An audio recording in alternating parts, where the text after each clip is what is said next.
Hey there, everybody. Hello, happy Tuesday. Welcome to this week's Tip Tuesday. Very excited to be here. If you are watching us live, a couple of things before we get started. First of all, go ahead and say hello in the comments. I love to know who's here. Second of all, right above me, you should see a little something that says we are doing this live on StreamYard, and to click that little link, that just allows me to see your name and know who you are. So if you comment or ask questions, I know who I'm talking to. So very excited for today's Tip Tuesday. Today we're actually going to talk about a topic that is something I've been thinking about a lot, because admittedly it's something I didn't do a good job of in my business last year. And it's actually saving in your business. This I know can be especially challenging, when you're first starting out or when you're trying to grow your business and you don't have a lot of money coming in. So it's this challenge of, well, how do you pay for everything you need to pay for? How do you make sure you pay yourself? And then is there anything left over? And maybe if there is, you can save, but it really kind of becomes a last priority. And that's what we're actually going to talk about today, because I truly believe that saving in your business is critical and it shouldn't be a last priority. And so today we're going to talk about some tips to help you move that up the priority list a little bit, make it a little bit easier for you to save money in your business. So let's go ahead and get started here. Bear with me one second. I want to pull up, as always, I like to just pull up our live, make sure I can see folks. So bear with me one second, and we're going to go ahead and share our screen here. Let's see. Okay, we got to get a bunch of things going on here. So okay, so if y'all have any questions as we go through, definitely put them in the comments. I would love to answer them. I just want to pull up our group here so I can see what we're doing. Turn the volume down. Okay, perfect. I can see us. We're live. Everything looks good. Let me know, y'all, if you can't hear me, if there are any issues.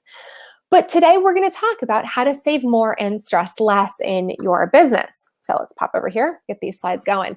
Now, I'm guessing if you're watching live today that maybe where you're at is that you never feel like you have enough cash in the bank to pay all those expenses. Or maybe you are able to pay your bills, but you're not paying yourself consistently or at all. Or maybe you do have enough money to pay your bills and to pay yourself, but you just feel like all of your money is going towards keeping your business afloat and there's never anything left over. So if any of these ring true, you're in the right spot. We're going to talk about this today. Let's talk about where you could be at. So where I'd love to help you get to is to a place where you always have enough cash in your bank account to cover your bills in your business. I'd love you to get to a place where you are paying yourself a reasonable amount consistently every single month, and you're not worried about being able to make those payments. And I'd love to get you to a place where you have money set aside for taxes, emergencies, and just generally investing back into your business. And those three categories are going to come up again because those are important categories. So a couple of things before we move forward. I do want to make this very clear that what I'm going to talk to y'all today about and what I'm suggesting you do is going to take time. So this isn't something you can just start tomorrow and then boom, you're good to go.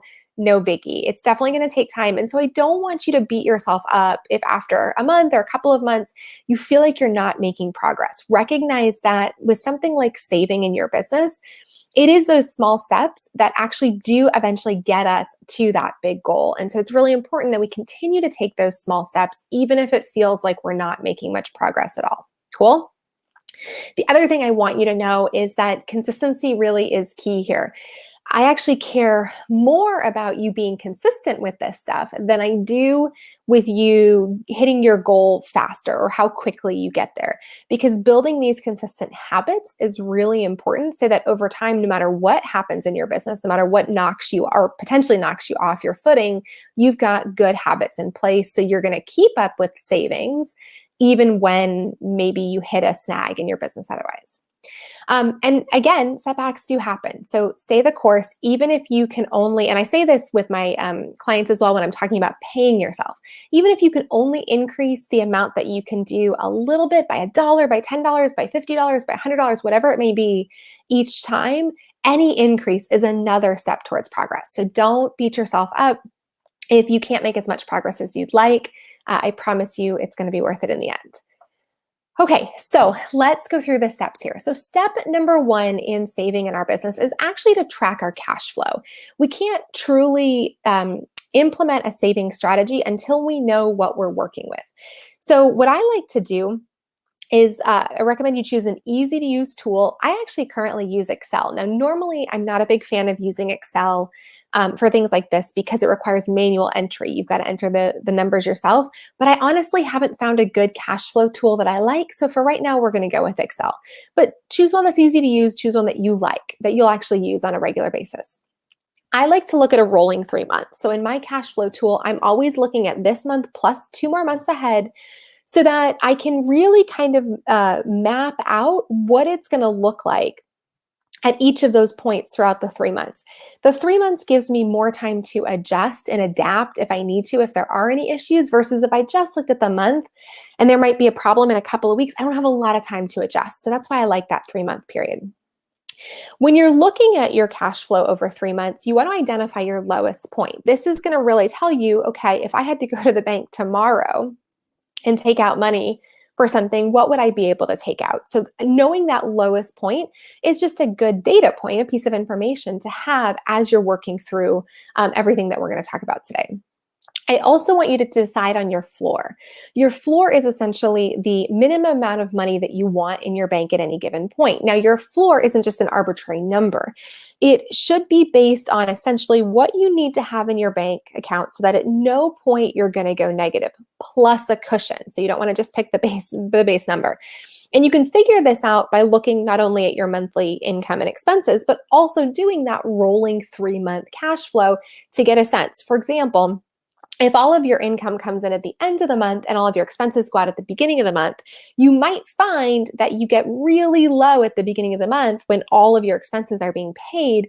So you might decide that your floor needs to be a little bit higher so that you have enough money at that beginning of the month to pay all those expenses, even if that floor is more than enough at the end of the month when you get all of your revenues in. Make sense? Okay. I also recommend once you've looked at your cash flow that you shift stuff around as needed. So a lot of times bills will let you adjust what your payment date is, or if you can adjust the terms with your clients to have revenues come in at a different point. Looking at things like that to make sure that you have enough cash in the bank at every given time is a really important part of this process. And then lastly, I recommend that you do check in with your cash flow every week to start out. Now, down the road, you don't need to do that every week. Once you get a really good system in place and you feel really comfortable with your kind of rolling 3 months and knowing that you've managed for any possible issues and that you've got a really good floor in there, then you don't need to do it every week. I usually look at my business cash flow every 2 weeks. And to be honest, even that, like, you don't have to. You can get to the point where you're doing it every month. Every 2 weeks just makes me feel a little bit more comfortable. I like just kind of checking in, making sure nothing's gone wrong. But I recommend you start with every week at the beginning. Okay, so step number 2 is we're going to set money aside for the important stuff. Now, I generally recommend 3 separate accounts for your money. Now, when I say accounts, you can do, and we're going to talk about this on another slide, but you can do a couple of things. You can have a separate business account, or you can just set it aside. We'll talk about that in a minute, but just know that when I'm saying account, I'm kind of using that interchangeably. So first and foremost, setting money aside for your tax savings. So we obviously pay in our tax payments every quarter, but I don't want you to wait until that payment is due to come up with the money. As you're earning money, I like to set that money aside. So I do my money meetings where I check in with my money. I do them twice a month. And so at those money meetings, that's when I look at my profits month to date and I determine how much money I need to set aside for taxes. And I move that money at that point. It's also, by the way, when I pay myself as well. So that's what I would get in the habit of doing. Twice a month, checking in with your money. If you do it weekly, that's great. You can do that weekly. If you do it monthly, that's great. You can do it monthly. But making sure that you're putting that money aside for taxes in a separate place where it's protected. So when those payments are due every quarter, you're not shit up a creek. The second area that I want you to set money aside for is emergency savings. Now, this doesn't have to be a huge number. It kind of depends on your business.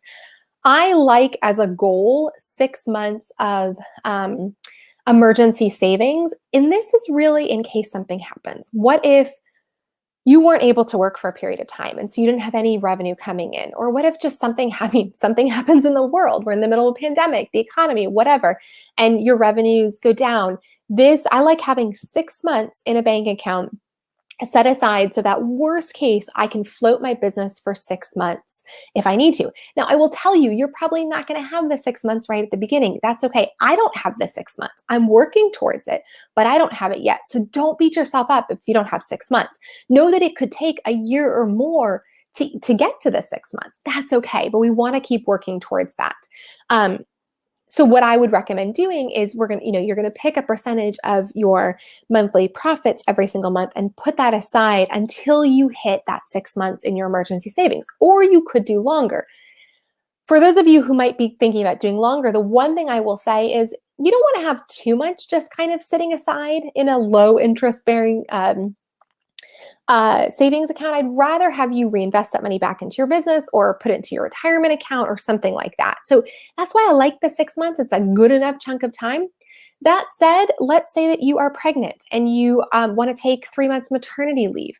For you, maybe you want to look at more than 6 months because maybe you want to have enough to cover your maternity leave plus 6 months. So if you've got a special situation like that, totally fine. But if you just nothing else going on and you're thinking more than 6 months, I would maybe dial that back, stop your emergency savings at 6 months, and then let's invest the extra money that you have into other things.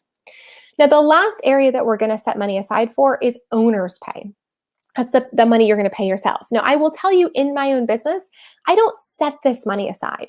Because I check in with my numbers twice a month, I do my money meetings twice a month, I pay myself twice a month.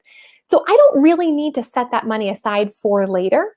But if you are paying yourself on a monthly basis, then maybe you do want to do this. So just something to keep in mind there. Or if this wouldn't necessarily be something I recommend, but if your system is to set money aside from every sale you get to pay yourself, then you'd want to set that money aside and pay yourself twice a month, once a month, whatever your process is. Okay. So step 3 is to keep the money separate. I mentioned that I was going to talk about a few different options here, but when we're setting this money aside, whether it's for our tax savings, whether it's for our emergency savings, or it's for our owner's pay, if we're going to set our owner's pay aside, you want to keep the money separate if you can. And I think this is more important for the tax savings and the emergency savings than it is for the owner's pay. Couple of options for you here, or 3 options for you here. The first is a completely separate bank account. It could be a savings account. It doesn't have to be a checking account. Although note that you will want to get a business savings account, not a personal savings account. So you could do a completely separate account if you'd like. The downside to that, there might be fees for the account. If it's in a separate bank entirely, it might be harder to get money there. On the flip side, it could be harder to get money out, which you might appreciate if you want to make it hard to be tempted by that money. But a separate bank account is certainly an option. Another option is what's called the envelope system. And a lot of these online banks are starting to have this. So Aslo, which is sadly shutting down, and Novo Bank, which is the bank I actually recommend, both have some version of this. And essentially the idea is that they create an envelope. And the envelope is fictional. It's not a separate account. But you basically say, I want to put X dollars into this envelope. And they move that money aside and kind of keep it over here for you. Now, the way at least Novo does theirs, and I think a lot of them do, is that money that you've moved over doesn't show up in your available balance. But if your bank account goes negative, they will pull from that money set aside to cover your negative bank balance. But otherwise, that money isn't accessible for you to spend unless you decide to actually take it out of the envelope. And so the benefit there, of course, is that it does give you a bit of distance, right? It puts it aside.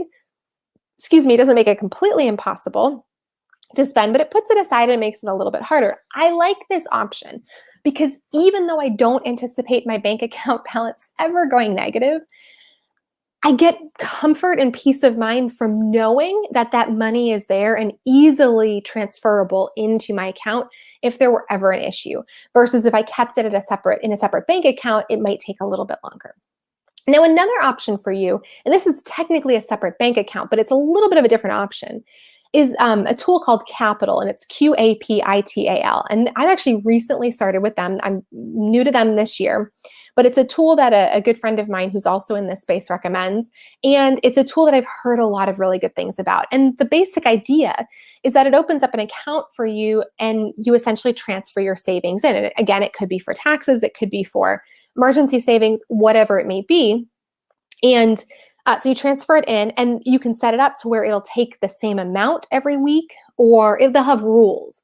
So you can say, I want to do a certain amount every week. I want to do a certain percentage, whatever it may be. And so you can set up these rules. And what I like about it is it helps kind of build in that automatic saving habit, right? So the way I have mine set up is I have it set up to take a certain dollar amount out of my business checking account every Monday. And so it's automatically putting that money in there, putting that money in there, putting that money in there.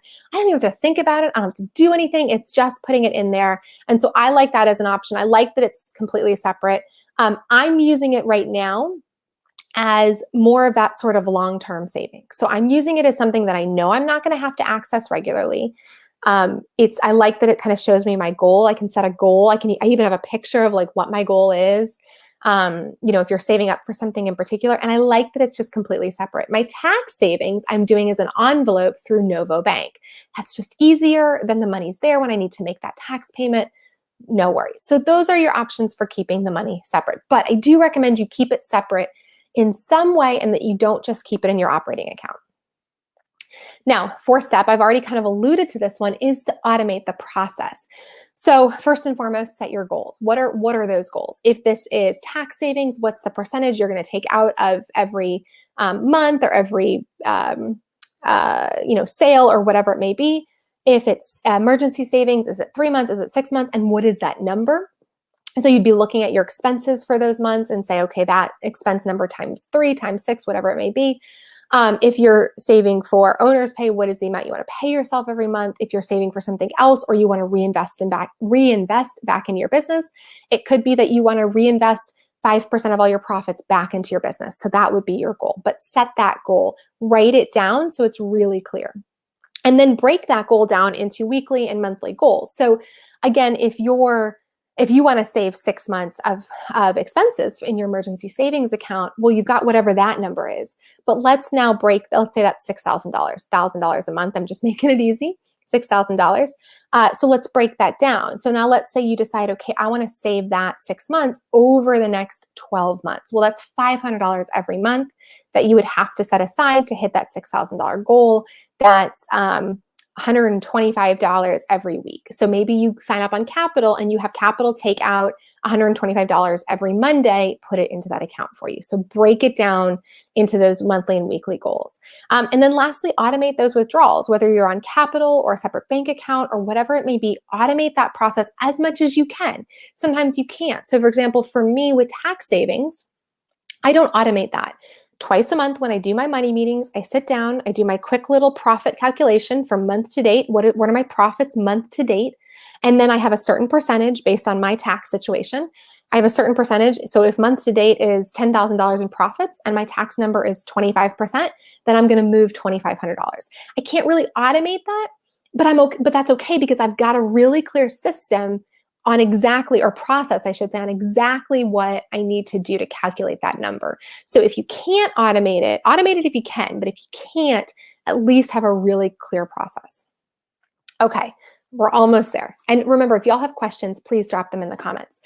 So step number 5, you might be sitting there thinking, well, this all sounds great, but I have no money to do this. So what's the point? Well, this is where step number 5 comes into play. Trim what you don't need. Now, I know this can sometimes feel really hard, but if you haven't done this exercise, I want you to do this exercise because for most people that go through this exercise, they find some money that they can actually save.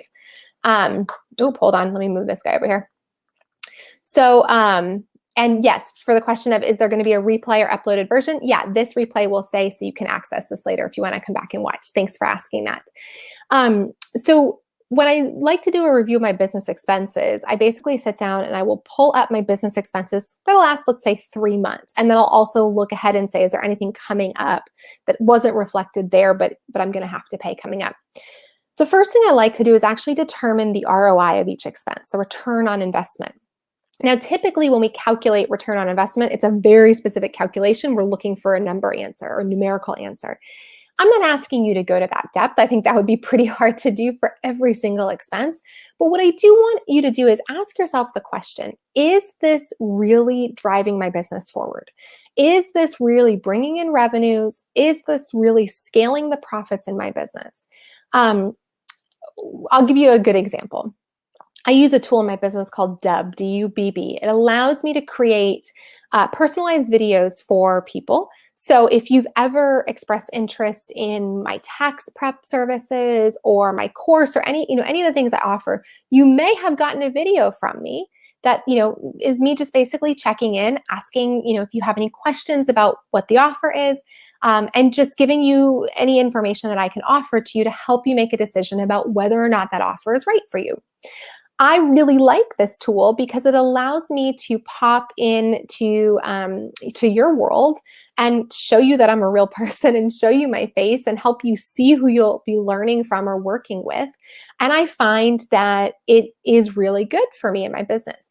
This is a tool that doesn't automatically have a revenue generating component, meaning I don't send a video and then like, boom, automatically I'm guaranteed to get money back. But if I were doing a review of my business expenses, the question I'd be asking myself is, does this tool help bring me in sales? And I can honestly say it does. I have proof of that from past promotions. So for me, that's an example where I would say, okay, that's a tool I think I want to keep. I've had other tools in my business where I have said, like, I'm trying to give a great example. I haven't cut out any expenses recently because I've done such a good job of keeping my expenses really tight. I did cancel. Oh, I'll give you a great example. Actually, I feel kind of bad admitting this one because I actually love this tool. But Jasmine Starr, who is an Instagram expert, she has a membership called Social Curator. And the membership every single month gives you prompts for social media. It also gives you images that you can use and lots of other great tools. Great tool for social media.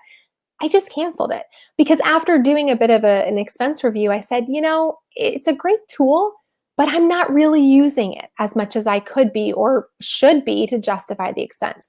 So for me, that ROI of that tool just was very low because I was spending, I think, about $400 a year, but I wasn't really getting much out of it. One, because I wasn't really using it. And two, because even when I was using it, for me, it just wasn't creating content in a place that is a big revenue driver for my business. So going through all of your business expenses and being honest with yourself about that question, is this really driving revenue and profits in my business or not?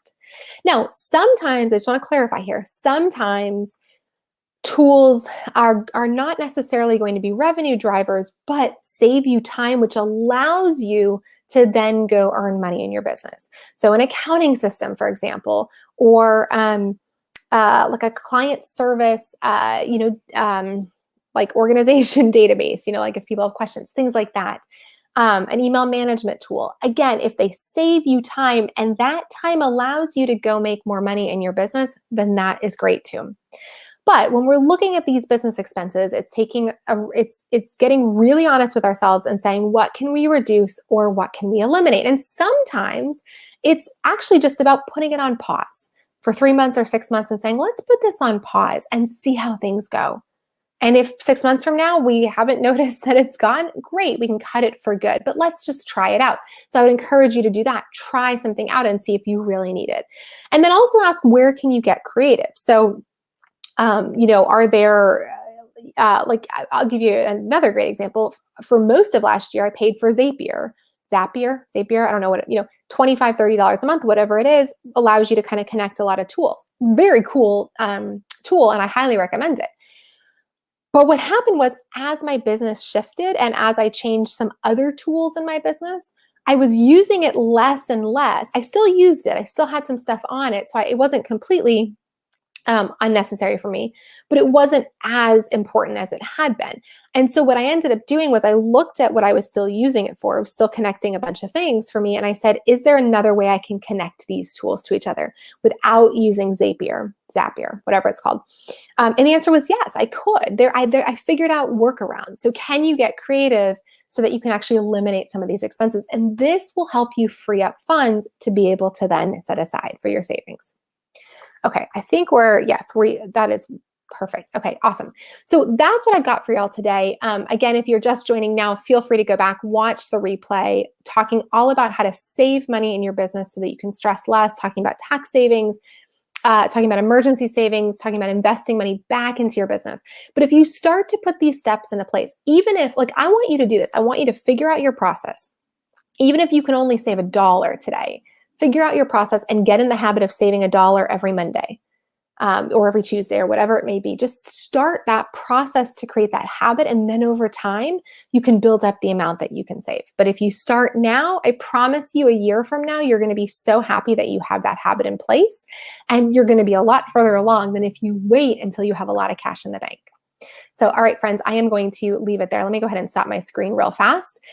Just as a reminder for everyone watching, hold on. What do we got going on here? Y'all can get access to my free Biz Money library. It's where I keep all of my best Biz Money tools and resources and whatnot.